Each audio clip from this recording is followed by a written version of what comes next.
ಹೊರ ರಾಜ್ಯದ ವಾಹನಗಳನ್ನು ಖರೀದಿಸಿ ನಕಲಿ ನಂಬರ್ ಪ್ಲೇಟ್ ಜೋಡಣೆ ಮಾಡಿ ಮಾರಾಟ ಮಾಡುತ್ತಿದ್ದ 5 ಬಂಧಿಸುವಲ್ಲಿ ಸಿದ್ದಾಪುರ ಪೊಲೀಸರು ಯಶಸ್ವಿಯಾಗಿದ್ದಾರೆ.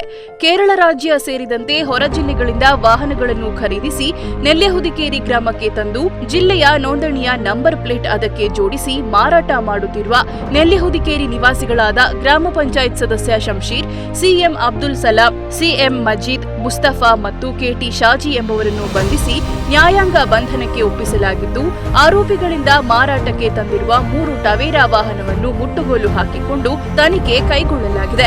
ಮಡಿಕೇರಿ ವೃತ್ತ ನಿರೀಕ್ಷಕ ಅನೂಪ್ ಮಾದಪ್ಪ ಅವರ ನೇತೃತ್ವದಲ್ಲಿ ನಡೆದ ಕಾರ್ಯಾಚರಣೆಯಲ್ಲಿ ಎಎಸ್ಐ ಉತ್ತಯ್ಯ, ಎಚ್ಸಿ ರತನ್ ಸೇರಿದಂತೆ ಸಿಬ್ಬಂದಿಗಳು ಪಾಲ್ಗೊಂಡಿದ್ದರು. ಕ್ಷಿಪ್ರ ಕಾರ್ಯಾಚರಣೆ ನಡೆಸಿದ ಪೊಲೀಸರ ಕ್ರಮಕ್ಕೆ ಸಾರ್ವಜನಿಕ ವಲಯದಲ್ಲಿ ಪ್ರಶಂಸೆ ವ್ಯಕ್ತವಾಗಿದೆ.